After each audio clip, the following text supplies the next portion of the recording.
Hey guys, it's Weeb Union, and in this video I'm going to be talking about the Chinese geopolitical geographic playground, what they have to defend, how they want to defend it, and their playbook. Now, to understand Chinese geographical location, you have to see these different maps. It's going to be very confusing, but bear with me. First, we have the Chinese heartland. This is where most Chinese people live and the very core and essence of Chinese civilization. It also generates the most food, and this is where most people live and the richest people live. Now then we have the second location, which I will call Tier 2. This is where there are a lot of Chinese people and they generate a lot of money, and this is the main industrial area, but it isn't valued as much as Chinese heartland. Then we have Tier 3. This is less important as it is placed in a position where the geography doesn't really support human life as much as the heartland and the Tier 2 areas, and it doesn't generate as much money.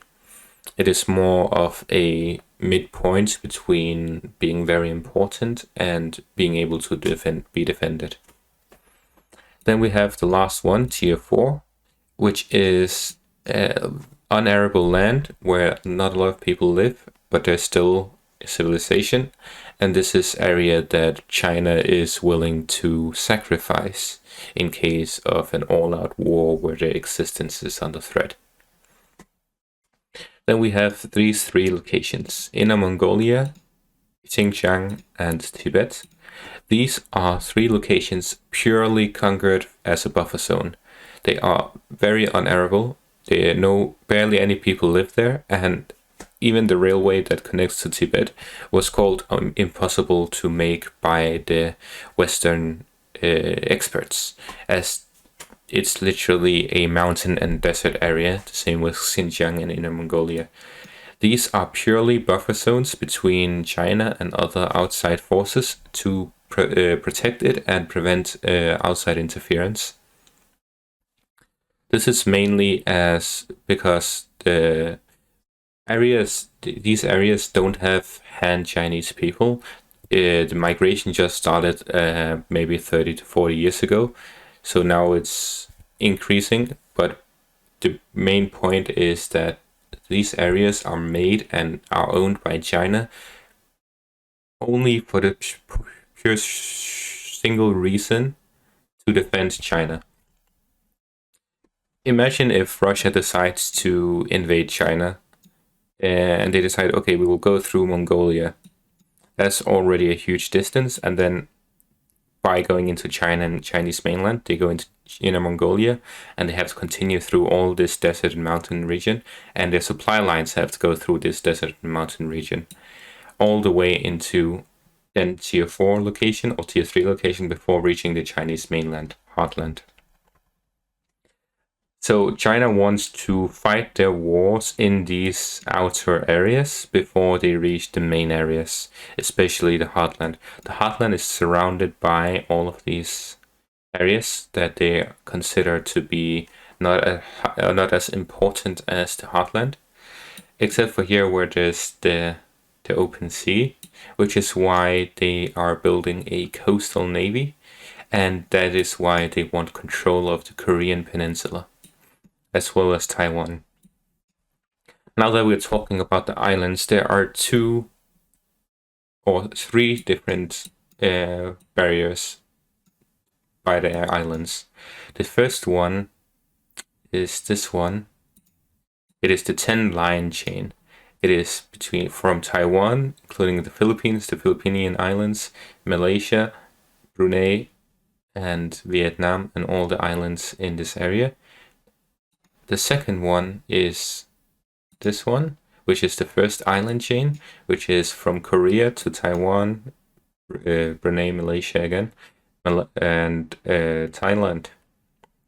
And then the final one is the second island chain, which is Indonesia, Philippines, Japan, and South Korea. Now, all of these island chains are quote-unquote American allies.